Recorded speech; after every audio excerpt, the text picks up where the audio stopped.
UFC White House is this weekend. It's a banger card. You got great matchups. The Big N is supposed to be making an appearance. Big Yahoo. I don't know if he is yet, but rumors are there. Um, First off, I want to say fuck the lawsuits. It's like, I just think you're doing the most. Just doing the most, bro. Just let us have a UFC fight on the White House. But yeah, like they're great matchups overall. This card's stacked top to bottom. There's not a fight that maybe besides Bo Nickel, but every other fight is entertaining. It's a good matchup and should be fun. But yeah, let's just get right into it. First fight on the card is Diego Lopez and Steve Garcia. This one should be a banger. This one really should be a banger. I think that Garcia is dangerous, and I also think Lopez is dangerous. I think this one is going to be a finish.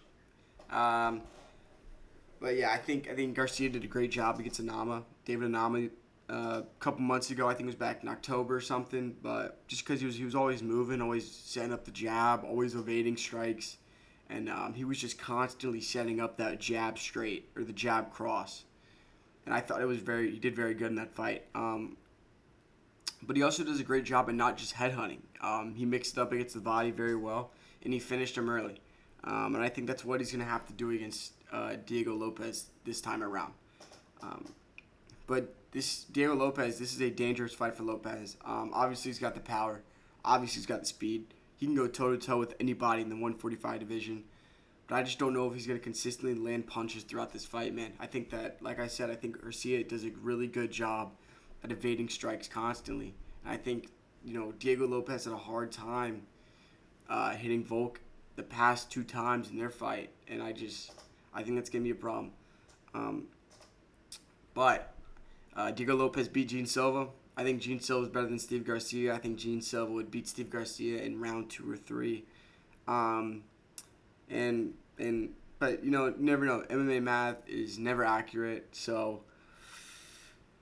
I don't know. I still am going back and forth against this one, but I do think Lopez will get him out later in the fight. I think round 3, final round. I think Lopez will get it done, probably with an uppercut or just a cross. But I think Steve Garcia is going to come out this fight banging and running at him and creating chaos, and I think Lopez is going to weather that storm, probably lose the first round 10-9, and then come back and win round 2, or just fucking sleep in round 2. But I think he's going to come back and potentially finish him in the later rounds.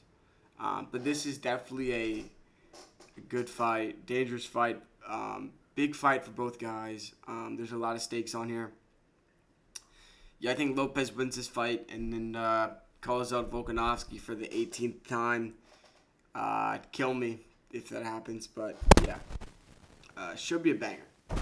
Next fight, the one piss break on the card. We got Bo Nickel and Kyle Dawkins.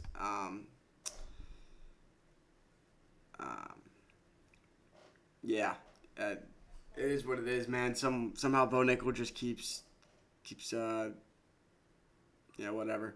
Obviously, Bo Nickel's a really good wrestler. He's a world-class wrestler, one of the best in the world. And he showed flashes of his striking game against Rodolfo Vieira. He got a nice little head kick KO. Hasn't done that yet. But I feel like Bo Nickel is going to be so confident going in this fight that he's not going to, want to, put on a boring performance in front of his idol, Trump, and the Big N. And for all the military out there, all the cabinet members, Congress, I just think he's going to really want to put on a show. So I don't think he's going to attempt to take down this fight unless he's really in trouble. And I don't think he will be against Kyle Dawkins. Dawkins got cut from the UFC a while ago, had an impressive comeback. Very technical fighter, and but I do think this is going to be a Bo Nickel show. Obviously, there's that chance that Dawkins can get away with one and steal one, but I'm not too confident in Kyle Dawkins here. We will go Bo Nickel. Unanimous decision. Calls out Iran and then gives Big N a kiss on the cheek. That's my final prediction for him. All right, and next up we got Mauricio Rufy versus Michael Chandler.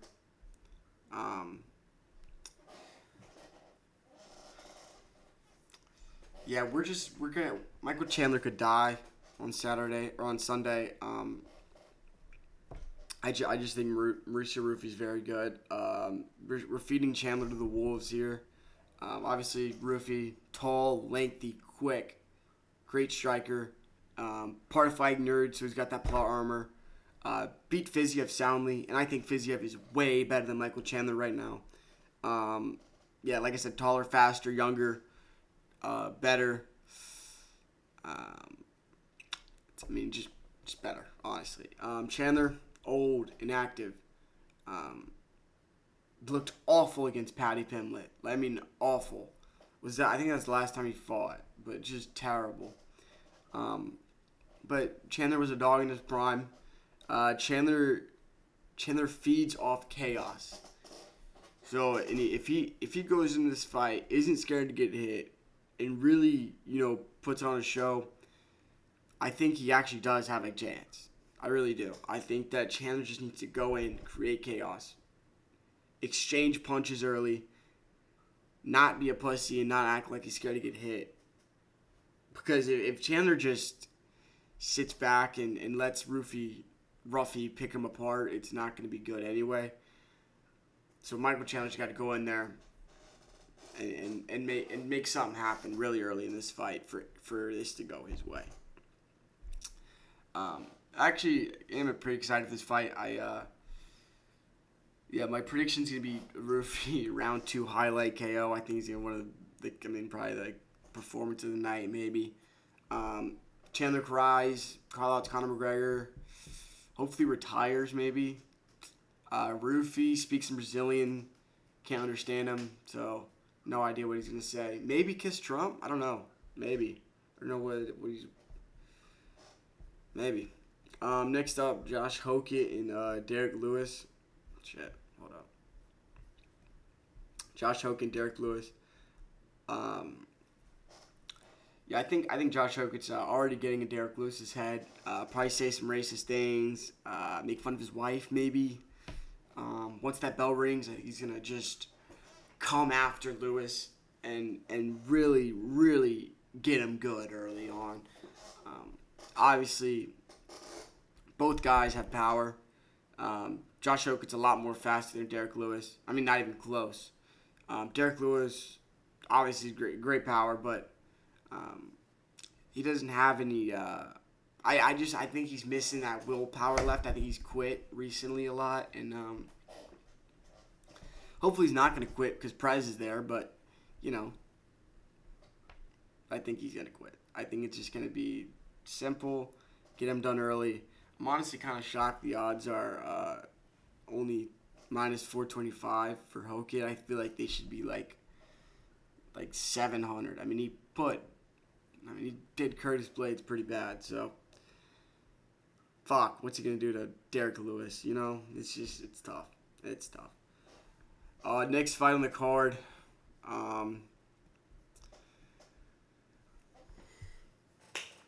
Sean O'Malley versus Errol Houani. Fucking A. I haven't wanted to. If he loses this fight, I'm gonna kill myself. It's gonna happen.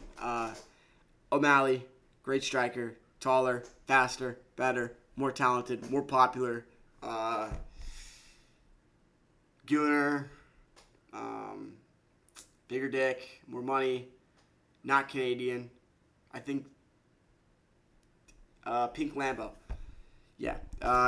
He mogs him. So yeah. And he's got more plot armor. To be fair though, O'Malley has not looked great. He had a decent win against Song Yudong, but I've seen a lot of people say that they think O'Malley's gonna knock Zahabi out. I don't think so. We haven't seen him knock out anybody since I think it was 292. Since Sterling, he hasn't done anything like that. But I think he's going to confidently win this fight. I think it's going to go to decision. A UD probably 29-28. Same thing with Yudong, just like I said. And Zahabi hasn't looked great either, to be honest. Beat Aldo, which I thought was a robbery. Bullshit. And then he's kind of stinked ass against Chito Vera. Helwani doesn't have anything super dangerous for O'Malley. Besides the fact that he could fluke a robbery and fluke a decision win, which would suck. If it's a robbery, yeah, the Yahoo's getting it for sure. So my official prediction is going to be O'Malley 30-27, unanimous decision. Hops in the mic, calls out Peter Yan, and with a good performance or a KO, he could easily, get that shot over Merab. I actually don't know what Merab's doing right now, but he could easily get that title shot ahead of Merab, and we could see O'Malley, Peter Yan too, which would be an amazing fight. Probably one would be one of the most anticipated fights of the year for me. So next up, we got the co-main event. Alex Pereira versus Cyril Gane. This is probably the most interesting matchup on the card, just strictly off the fact that I actually don't really know what's gonna happen. It sucks that Tom Aspinall isn't on here anyway, and it's not the official title. Some bullshit reason, it's still the intern, but it's whatever. It is what it is. I think Gane had a good round against Aspinall in their first fight. Just off the bat, he was exchanging blows pretty well, but he was also avoiding a lot of them. I don't know what they officially scored that round. I don't think there technically was a score, but I think I had it 10-9 Gane off the bat. Alex Pereira going for triple champ status. I do think Alex Pereira is going to start off slow in this fight. I think he's going to take him a minute to settle in. New weight class. Cyril Gane's a big guy, He's not fat, but Cyril Gane's big, buff. Big. He's a big heavyweight. But like I said, I think he's going to start out slow and then start really laying it on Gane. The later this fight goes. I think he's been mixing up to the body, throwing knees, throwing calf kicks. And I truly believe that we're going to see Alex Pereira in his best form. I think this is going to be a monster at heavyweight. I think that the division should be scared. I think Hokit versus Pereira, if both things line up, is a very intriguing matchup. So that's gonna be something. If Gane wins, I don't really know what's next. I guess you just wait for Gane for Aspinall to be back, but I really want Pierre to win. Fuck Cyril Gane, he sucks.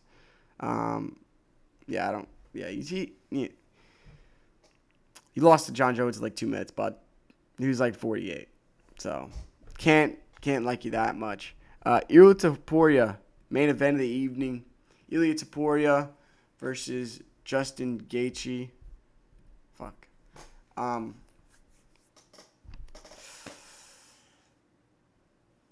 gonna probably wear a black suit on Sunday for Gaethje's funeral. I think he's dead.